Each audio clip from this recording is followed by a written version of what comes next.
Divorced, I, Emily, have a daughter, Sarah, who is a college student living a little far from me.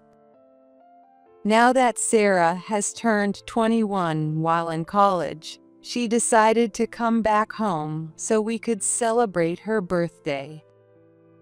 That evening, my new husband and his son, Jake, along with the rest of the family, were all gathered. Sarah, welcome back and happy birthday. Here, this is for you. Jake had always been thoughtful towards Sarah. Every now and then, he would buy her cute clothes. Huh? Are you sure? Jake pulled a paper bag from somewhere and handed it to Sarah. Open it. With a nervous expression, Sarah carefully opened the bag. Inside was a stylish, boyish trench coat, exactly her taste. Sarah's face instantly lit up. This is amazing. I love it. Thank you so much. Seeing her reaction, Jake looked pleased. Even when Sarah returned to her apartment, she left wearing that coat.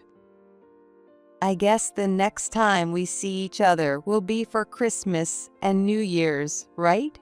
You're coming home? Yeah, that's the plan. Then, as the holidays approached, I got a call from Sarah saying she was coming home. Since my husband, Michael, and Jake were both busy with year-end work, I decided to pick her up at the station by myself. She would surely be wearing that coat.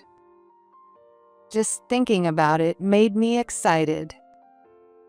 Before long, Sarah appeared at the station exit, but she wasn't wearing the coat Jake had given her. Welcome back. What happened to that coat? It was totally your style, so I was sure you'd be wearing it. The moment I asked, Sarah's face turned pale. Oh, that coat. You'll understand if you try it on. What do you mean? My ex-husband, Ryan, never cared about our family. He adored our only daughter, Sarah, but he was even more obsessed with his job. I can't take this anymore. Let's get a divorce. Emily, what about Sarah? Of course, I'm taking custody of her. He was always too focused on work, barely coming home, spending every night at business dinners. And even when he did come home, he would bring colleagues and juniors over, expecting me to cook for them. To make things worse, he used up the money meant for the household on his endless business trips. I'd had enough of this chaos, and that's what led us to this conversation today. I have a lot to say, but I guess it goes both ways. Thank you for everything. Thank you. A new, challenging life was ahead of me, but for now, I felt at peace. Several years passed. Now, I was having dinner with Michael, a business associate from the company I worked for. I had been dating Michael for about a year, and he had met Sarah, now in elementary school, many times.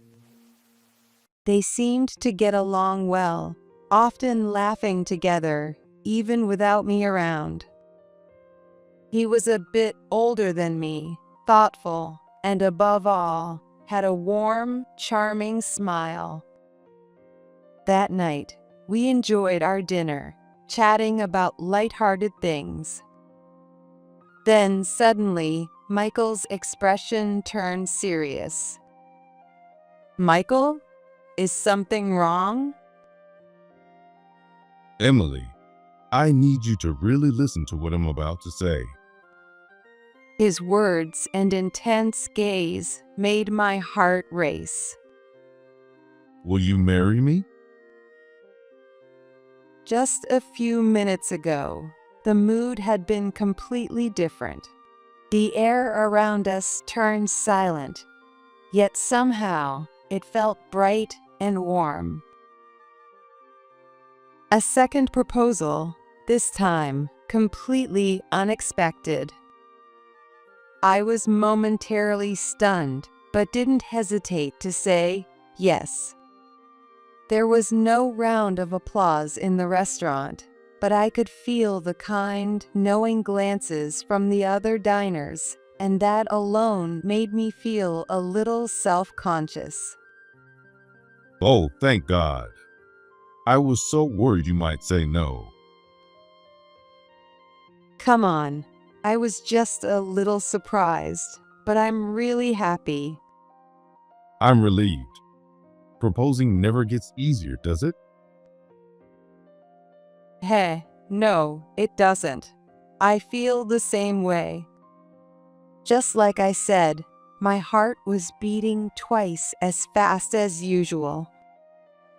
Time passed, and the day finally came for us to live under the same roof. Hello, my dad told me about you. I know him a little late, but from now on, I look forward to being part of the family. Michael had a 20-year-old son, Jake. I had heard about him before, but since he traveled a lot for work, I hadn't had the chance to meet him until today. Unlike Michael, who had a gentle demeanor and an easygoing smile, Jake had a cool and distant aura, making him seem a bit hard to approach. But he was extremely polite and treated both me and Sarah with respect. Nice to meet you, Jake. Nice to meet you too. Sarah, right? You don't need to be so formal. Just relax. I had worried that his reserved nature might make things awkward, but perhaps because of the age gap, I could tell he was trying to be considerate of Sarah.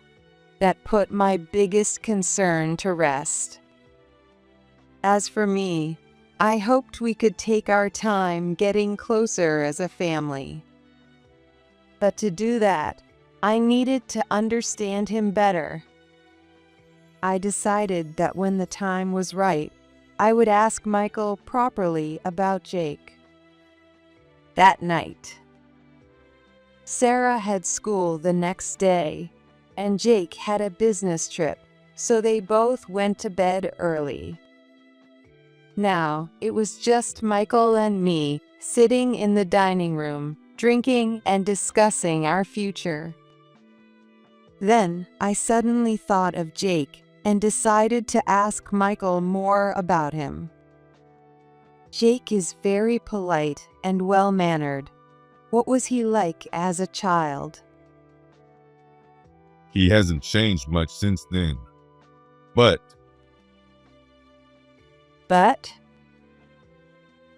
Michael hesitated for a moment before slowly opening his mouth.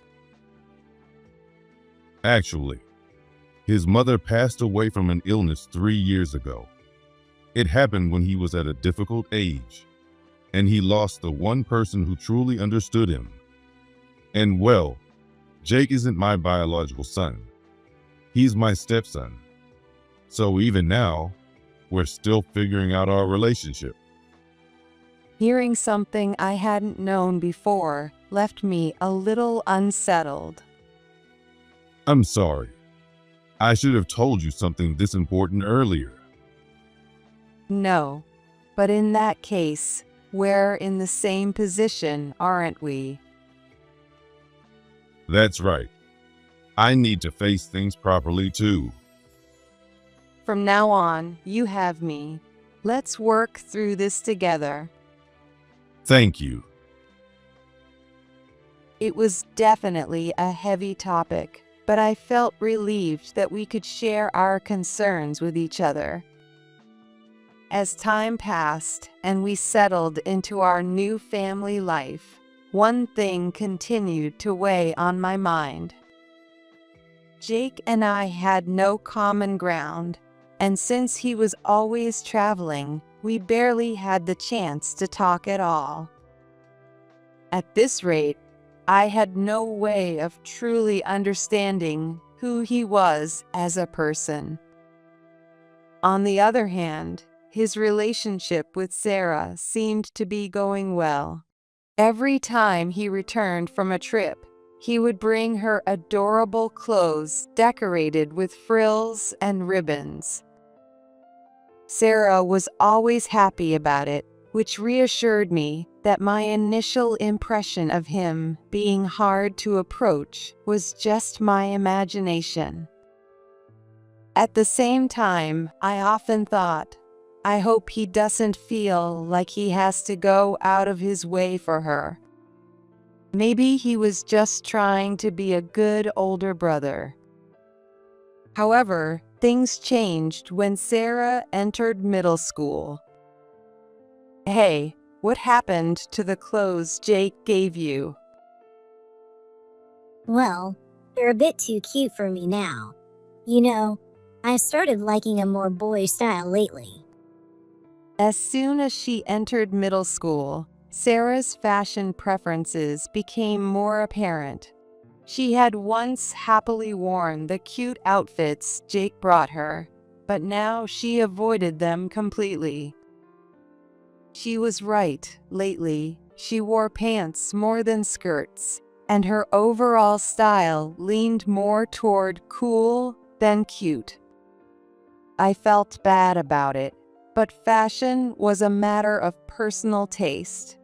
There was nothing anyone could do about that. But the one who took issue with this was Jake. I understood that it wasn't right to dismiss the thoughtful gifts he had spent his own money on. I felt the same way. But Jake was even more upset than I expected.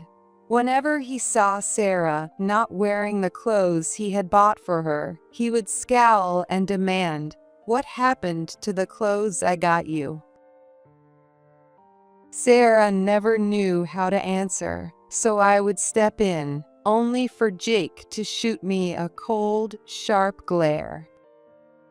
It was a look that clearly said, "I wasn't talking to you."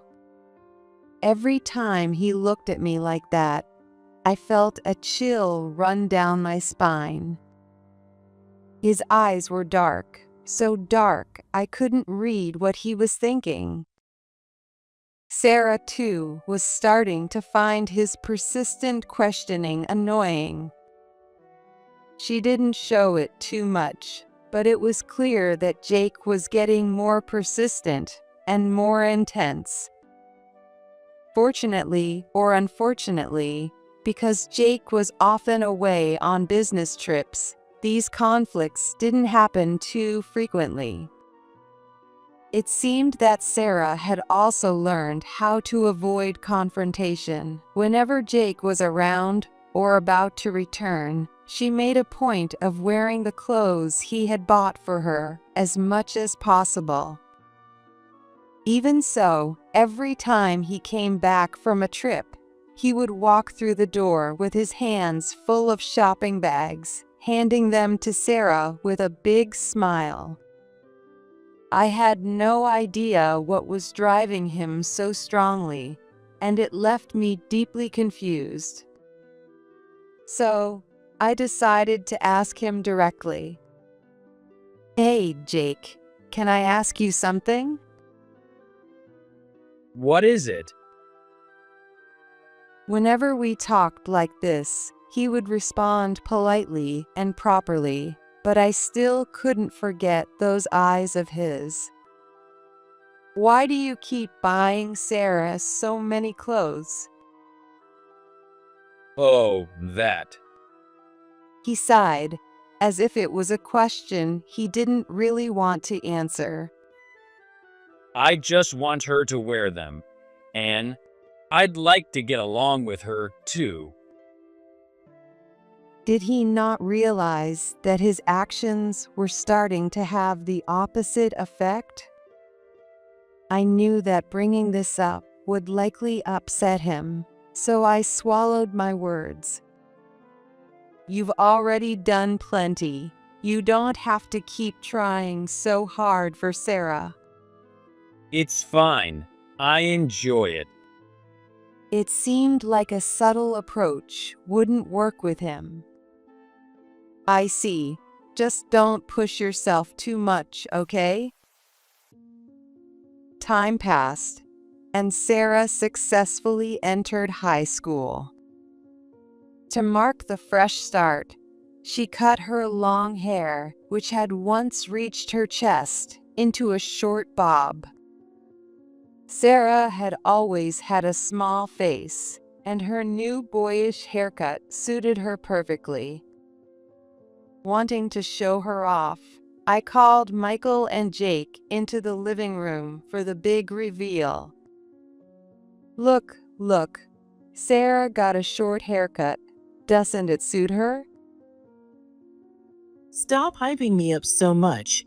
It's embarrassing. But while I was happily celebrating, Jake suddenly exploded in rage. Why? Why did you cut your hair? You're a girl. You should dress like one. He stormed out of the living room. The sudden outburst left me, Sarah, and even Michael speechless. What was that? Sarah sat there, stunned, unable to respond. I'm sorry. I've never seen Jake lose his temper like that before. None of us understood what was going on. Michael, seeming to remember something, stood up and hurried after Jake. Meanwhile, I instinctively pulled Sarah into a hug. I'm sure it's nothing. Don't worry. I'm here for you. Mom, he kind of scares me. I, too, couldn't understand Jake, and I couldn't find the words to reassure Sarah. The next day, Jake came home after work carrying something. Without saying a word, he handed it to Sarah. What is this? Sarah asked hesitantly. A wig. Wear it whenever I'm around. Inside the bag was a wig the same length as Sarah's hair had been until yesterday, just as Jake had said. I still didn't understand what was driving him, but it was clear he wanted Sarah to be cute and feminine. His obsession unsettled me deeply. From then on, Jake became even more controlling about Sarah's appearance. Concerned, Sarah and I decided to talk to Michael. I'm sorry, but I don't understand either. Like I said before, I've never seen Jake act like this. Even when I asked him about it, he wouldn't say anything. Sarah, have you thought about going to college out of state? If you live on your own, he won't be able to keep telling you what to do. Yeah, maybe I should think about that. Don't worry about the money. We'll figure it out. Okay. In the end, Sarah spent all 3 years of high school dressing the way Jake wanted.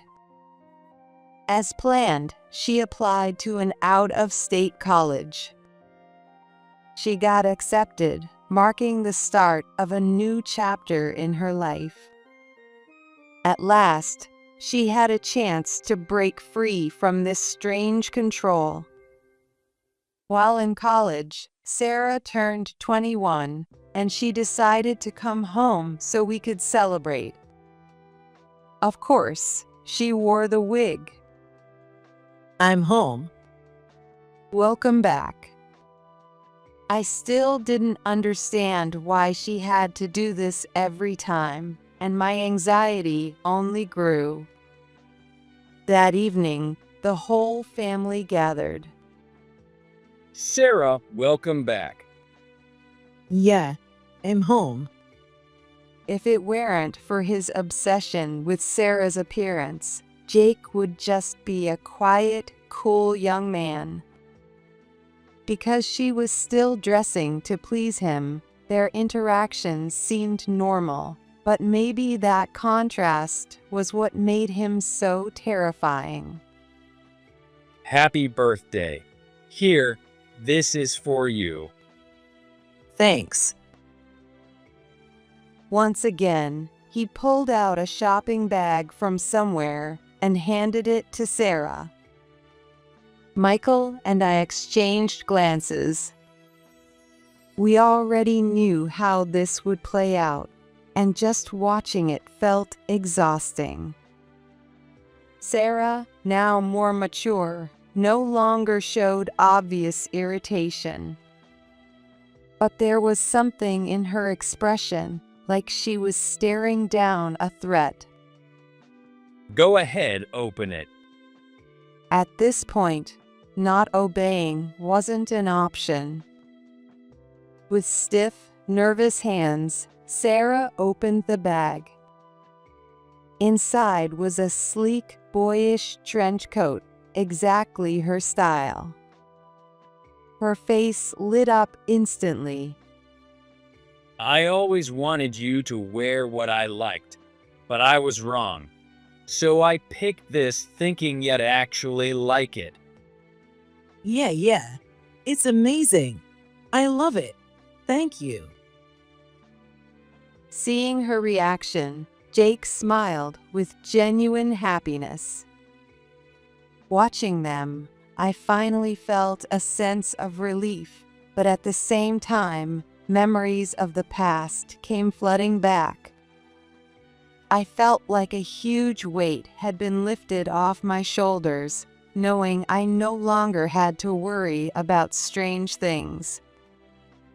It seemed Michael felt the same way as we exchanged small smiles.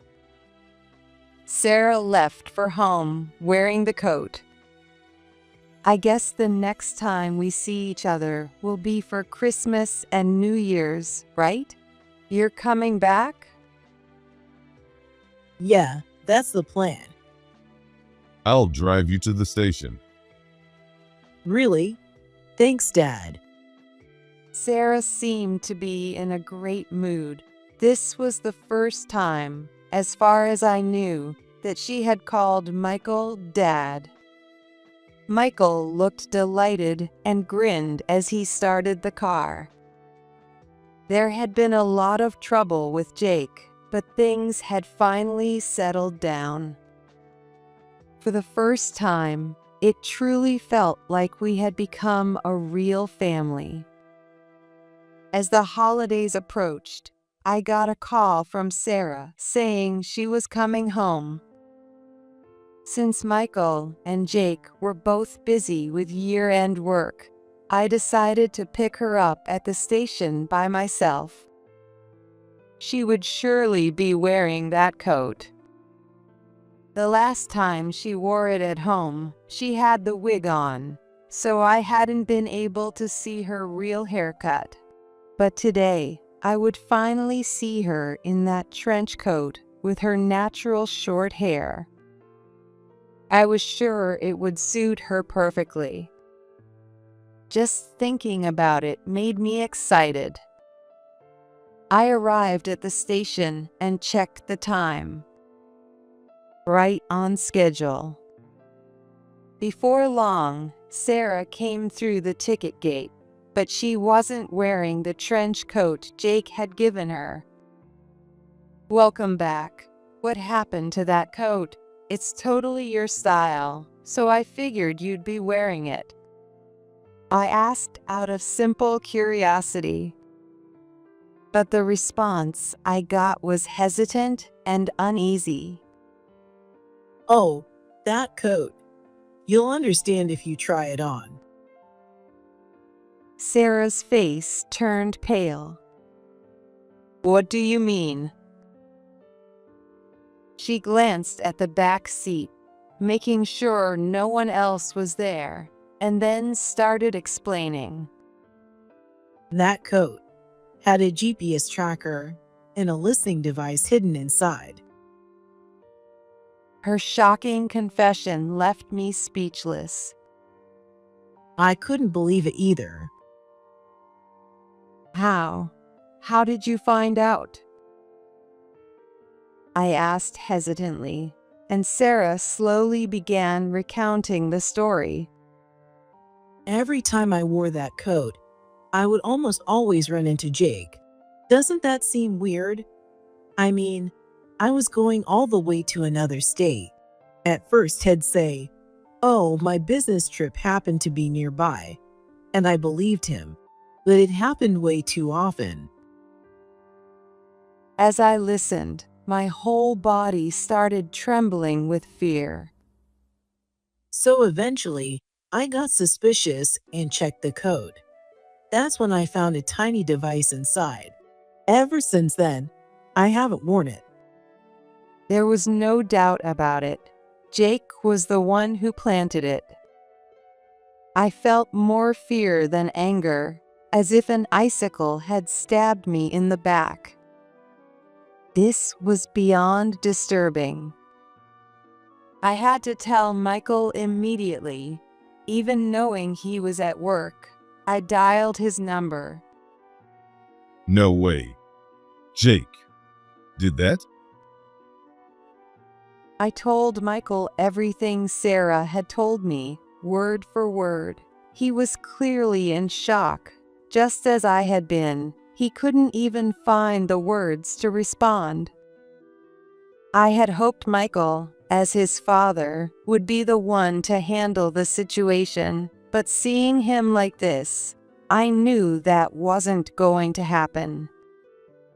By this point, my fear had started to give way to anger. No matter what it took, I was going to make Jake pay for what he had done. I couldn't just let him get away with terrifying my daughter like this. With no other choice, I decided to contact someone I really didn't want to. What? Are you kidding me? As expected, the first person to react with immediate rage was Ryan. He had always doted on Sarah, and that clearly hadn't changed. I don't know what he was thinking, but I'm going to make sure he regrets ever messing with Sarah. If we use the coat, we can probably lure him out. Meet me in front of the station at 7. We'll confront him there. Got it. I'll drop everything at work. A little past 7 p.m. at the station. Just as planned, Jake showed up, completely unaware of who was waiting for him. Oh, Mom? What are you doing here? I'm waiting for you. You must be the one. Wait a minute. You look familiar. Jake, isn't it? Huh? Before he could ask, "How do you know that?" Jake, in shock, opened his mouth. Vice President? You know him? Know him? He works for me. So, you're the one who's been stalking Sarah? The veins on Ryan's forehead bulged with fury. I've got proof right here. Now explain yourself. No, sir. This has to be some kind of mistake. Save it. I already know you've been following Sarah. Tell me everything. Jake seemed to realize there was no way out, and after stumbling over his words, he finally started to talk. A long time ago, there was this idol I loved, but she grew up, got married, had a kid. And then I met Sarah. She looked just like her. For the first time, the mystery that had surrounded Jake's obsession was finally starting to make sense. I wanted Sarah to stay just as cute as she was forever. That's why I kept buying her clothes. I just wanted her to wear them. Now I understood why he had been so furious when Sarah cut her hair. If that had been all, maybe, just maybe, I could have let it go. But then, what about the GPS and the bug? That's because Sarah moved away. I just wanted her to stay close. And whose fault do you think that is? She left because you kept forcing things on her. You scared her away. You've got to be kidding me. You put her through all this for such a ridiculous reason? Ryan was beyond furious. Then suddenly, his tone changed, becoming eerily calm as he stepped closer to Jake. By the way, this coat looks pretty expensive. I didn't do it. I never used the company's expense account. I tilted my head. Oh, funny. No one said anything about company money disappearing. So that was you too, huh? What do you mean? Exactly what I said. Lately, there's been talk about someone stealing company funds, and it looks like we found our culprit. From the way the conversation was going, it was clear that Jake had used stolen company money to buy the coat. No, it wasn't me. You have no proof. At this point, I was too exasperated to even respond. Jake, you don't need to come to work anymore. Just then, Michael, who had been listening from the shadows, stepped forward. So, everything I just heard is true? Dad, I would never do something like that. Please believe me. I don't care about the money. What matters is whether you, Jake, were hurting my daughter, Sarah. Hurting her? No. I just wanted to see her. You're disowned. No way. And just like that, Jake lost both his family and his job in a single night. In the end, the accusations of embezzlement turned out to be true, and word quickly spread. Just as Ryan had said, Jake was fired and was even facing a lawsuit. The price of his foolish actions was steep. Later, when I talked to Sarah, she admitted that, for years, she had never been able to wear the fashion she truly liked. Worse still, Jake's obsessive behavior had made her develop a fear of men. As her mother, I regretted not realizing it sooner. I was overwhelmed with shame and frustration. But there was no point in dwelling on the past or regretting what had already happened. From now on, though it might be too late, I vowed to spoil her as much as I could and let her do what she truly loved. One day, Sarah came to me with an idea. I want to go to a fashion school. Maybe it was her way of rebelling against all the years Jake had controlled her. Or maybe, now that she was free of her fears, she finally felt ready to chase her own dreams. Either way, she had become much more vocal about what she wanted. I want to give her the chance to do what she couldn't before. With that in mind, I talked to Michael about it together with Sarah. Please let me do this. I'm asking too, please. Michael, perhaps feeling guilty himself, nodded immediately. Of course. After everything, you should be able to do what makes you happy. Really? That's amazing. Thank you, Dad. Thank you, Mom. From that day on, it was like Sarah had become a completely different person.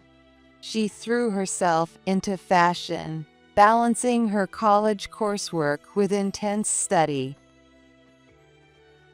Her passion was so inspiring. Even I found myself wondering if I should try something new.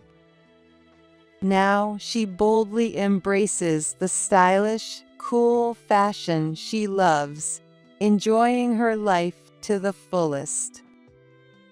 Before long, Sarah successfully transferred to the fashion school she had been aiming for.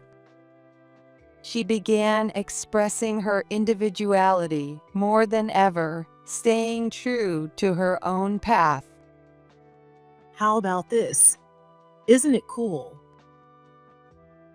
Yeah, it looks great. Short hair and a boyish style really suit you best, Sarah. Right. I have an amazing sense of style. She truly shines when she talks about fashion. Maybe you should help me with my wardrobe too. I always wear the same kind of clothes. Of course. Let's go shopping together next time. Wait, am I being left out? Of course not, Mom. You're coming too. Sometime after she transferred, I was surprised to hear that Sarah had a boyfriend. Hearing that he was someone who respected her individuality made me feel even more at ease. Michael teared up when he heard the news. I wondered how Ryan would react when he found out. Sarah had been through so much. That's why, from the bottom of my heart, I wished for her path ahead to be filled with happiness.